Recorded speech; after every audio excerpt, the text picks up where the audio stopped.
Yan, magandang hapon po, no, dahil nagkakaproblema yung reels natin, tawag rito. Limited yung time, no, na na-upload po natin, kaya mapapansin niyo po putol-putol, no.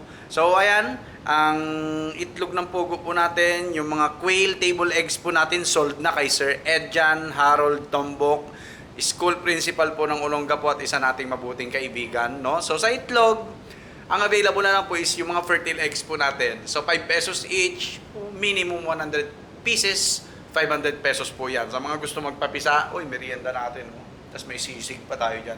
Okay? So sa mga gusto po magpapisa at gusto pong umorder ng fertile eggs para ma-incubate nila is, i-PM nyo lang ako syempre. No? I-PM nyo lang po ako. Alright? So yan, ito na gamitin natin itong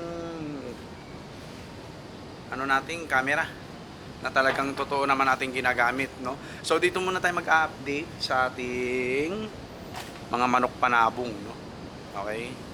So miminsanin ko na po yung video kasi pagod tayo, no? Maghapon ako nag-asikaso, nag-drive, ayan po. At yun. Dito wala naman tayong problema sa mga inahin natin. Ayan sila, no? Mga oriental sweaters po natin yan, okay? At ang tatay nila ng mga oriental sweaters natin itong Asil Boston round head po natin. Ayan. Yan ang matikas. Matindi po yan. Tingnan nyo naman yan. No? And then, nandito po yung ating Ayam Simani all black meat, organs. Ayan. Ultimo pati itlog po ng inahin na ganito. May dark spots din po yung yolk niya. Promise. Dahil na-experience na po natin magkatay ng ganyan. No? Yung mga pure Ayam Simani natin, pinagkakatay na natin. Kasi yun, although mahal siya, pero mabagal yung return of investment niya. No? So baka kainin, tas maselan pa. No? Alright? So dito muna tayo kay Golden Boy sweater natin. Nakita nyo naman na yung bitaw niya, di ba? First sparring niya po yun. Tara, ipin natin. Ayan, no? First sparring niya po yun kay Asil Boston natin, yung pinost po natin, no? Ayan, ang ating Golden Boy sweater. Maraming salamat kay Idol ARH Warber, no? Binigay niya sa atin ito, isang masugid na follower po natin. At syempre, tayo mismo follower din ni Sir. Ayun, may nakita akong itlog. Ayan, no? Oo, di ba? May itlog tayo. Saan mo kukunin yan? Baka dito sa ilalim meron din. Di ba? Right? So yun po, no? Golden Boy sweater ni Idol ARH Warber. Maraming salamat.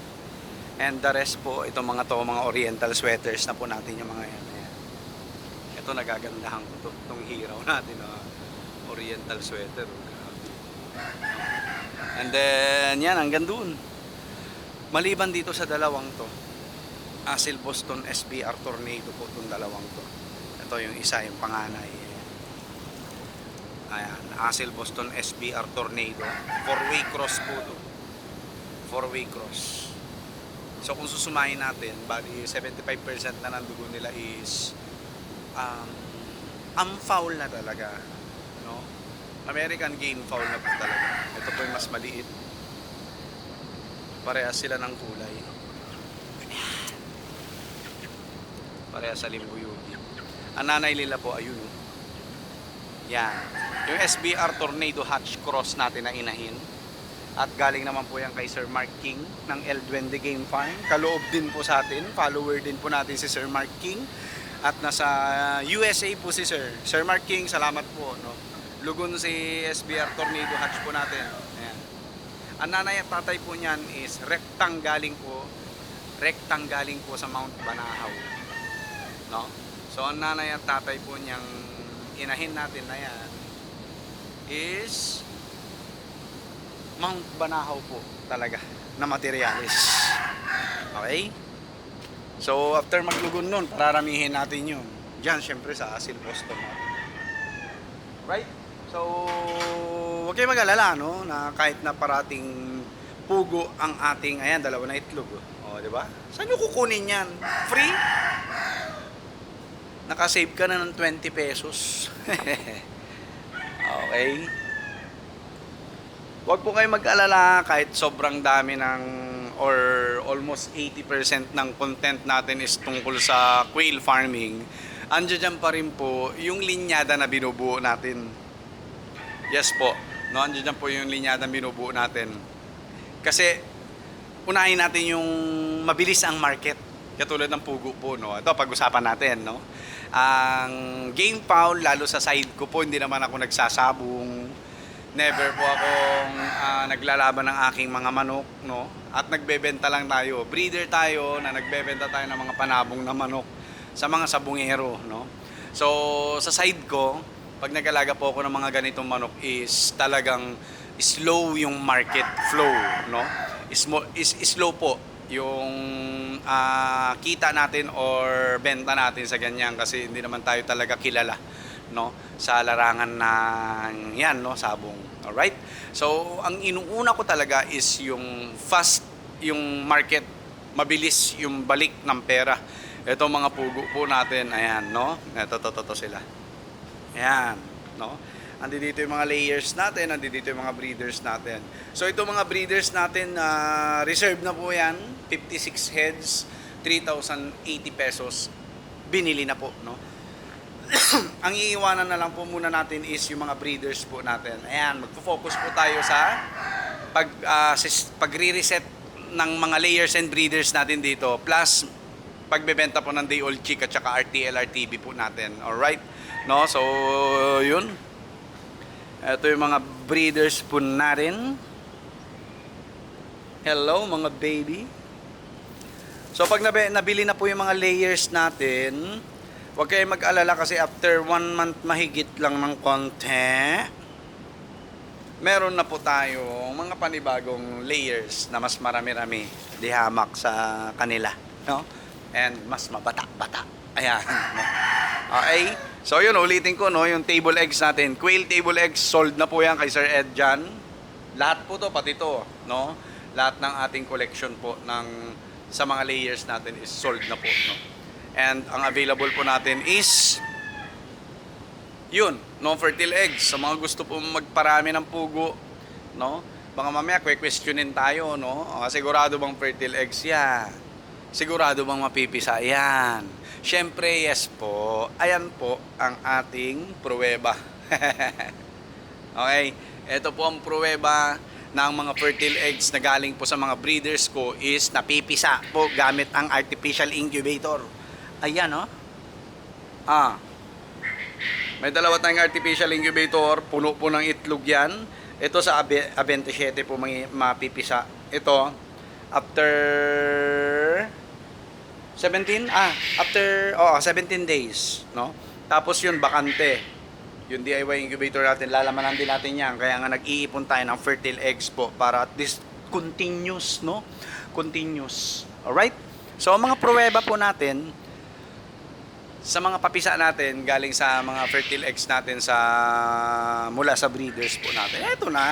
Ayan. Ayan na po sila. Malalaki na po. Pero yung puti, nalilate pong lumaki. Ayun. Ayun siya, oh. Zoom natin. Ayun siya, oh. Kakaiba. Siya lang po yung puti. Ayan, oh. Ito na po yung second batch natin, itong mga to. O, di ba? Tingnan nyo naman. Grabe, ang bilis lumaki. Wala na sapin yan. Wala na pong sapin yung mga yan. No, second batch. Ito, second batch din po natin. Buhay na. Nagsisitalunan na ngayon. Okay? So, pag ganitong stage ng pugo, pag namatay ito, ewan ko na lang sa inyo. Ewan ko na lang talaga sa inyo. Kung mamamatay pa po itong mga to, sa kapabayaan nyo na po yan. Yung ganyan na stage, ayan, oh. Mabibilis na, may mga balahibo na, no? Tapos, tumatalon-talon na. Okay? Ayan. And ito po yung ating second. Tama ba? First, second. Third batch. Alright. Buhay na rin, boy. Ayan o, nagsisimula na pong lumaki yung kanilang mga balahibo sa pakpak. Pero may alanganin tayo dyan, dalawa. Nasaan na yun? Meron po tayo, ayun o. Kawawa naman. Pilay kasi siya, no? Pilay po, no? So ayan ang third batch po natin, marami-rami yan, no? Alright? And syempre, meron pa tayong fourth, fifth, and so on na mga batches po ng ating mga papisa. Dahil ang gusto ko po dito, ma-meet ko yung 150 breeders po. Kasi ganito yan, no? Paliwanag ko, no? Kung bakit uunahin kong buuin yung breeders ko na 150 to 200 heads. Dahil gusto ko po 3 to 4 days mapupuno ko kaagad tong incubator natin na ito. And soon lalakihan po natin yung incubator natin, mag-upgrade po tayo ng mas malaking incubator, yung ganyang kalaki po sa cabinet na yan, ganyan po, no? Ang bibilihin natin incubator, i-invest po talaga tayo. Ang gusto ko po kasi, marami akong breeders, no? 200 to 300 nga pwede eh. Depende sa laki ng incubator natin eh. Sa ngayon, 150 to 200 heads na breeders po. Bakit? Para isang salangan lang, isang bagsakan lang ng papisa. No? Isang bagsakan lang ng papisa. Alam mo, may order na 500 heads, DOC or RTL, isang papisaan lang. 1,000 heads, isang papisaan lang. No? Kaya nagtutulungan po ang bilang ng breeders sa capacity po ng incubator. Ayan po. Okay? So, halimbawa, ang market natin is day-old chick at saka RTL. Katulad niyan, marami tayong order ng mga RTL. May bumili na rin ng day-old chick sa atin. No? So, kung yun ang market natin, dapat yung bilang ng breeders natin is tugma sa capacity ng incubator na ginagamit natin. Yan po, no? Kung gusto po natin mag-market ng day-old chick at saka RTL ng maramihan, no? Dapat po tugma ang bilang ng breeders sa incubator. Kesa naman ang dami mong breeders, wala ka naman mapaglagyan ng fertile eggs. Katulad niyan, napaka-limited lang natin ngayon, no? 3. Yung isa DIY pa. 'Di ba? Napaka-limited po. Kahit gustuin man natin magpapisa, yung capacity ng incubator natin is hindi maganda, no? Ganun po. Vice versa.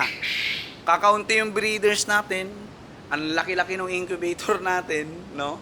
Tapos isang salangan, no, ilang bumili yung gagana diyan sa malaking incubator kasi usually mga 4 to 6 bulbs 'yan eh. Kung di ako nagkakamali, no? Or 6 to 10 bulbs, no?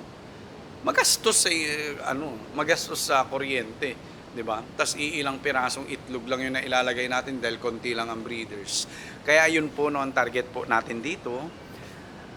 Kaya limitado pa lang ang pagbibigay ko diyan sa mga second, third, fourth batch natin. Hanggang fifth batch, ayun, meron pa 'yung fifth batch. No, limited pa lang po kasi gusto ko nagsabay-sabay po 'yung magiging papisa natin, no? Tugma yung bilang po ng breeders sa capacity ng incubator sa mga orders sa atin. Yan po ang dapat magkakatugma, no? Katulad po niyan, may 650 heads po tayo na pa-order ng RTL, no? Sayang yan kung hindi natin makukuha, no? Kasi 26,000 yan. 26,000 pesos yan, men. 'Di ba? Imagine nyo na lang kung meron tayong maraming breeders at malaki ang incubator natin. Pak, isang bagsakan, boy, meron tayong 26,000. No? Yun po yun. Yun po yun. No? Kaya dapat yung breeders, incubator, at saka yung actual market po natin is tugma po lahat. Tugma po lahat. Okay? So, yun i-elaborate natin yan mamaya. Gusto ko lang pong umidlip. Hindi ako makaidlip kasi, no? Sumasakit yung bewang ko dahil ang tagal ko nag-drive kanina. So, i-elaborate natin yung tatlong yan, no? Yung bilang ng breeders, capacity ng incubator, at saka yung actual market natin sa day-old chick at saka RTL. So, yun po, no? Huwag nyo po akong iiwanan. Gumagawa naman po ako ng paraan, no? Para makagawa ng mga educational, informative contents, no? Para sa mga gustong pumasok sa livestock farming, specifically sa quail farming at saka game fowl farming po. So yun lang po, maraming salamat. God bless po sa ating lahat. Peace.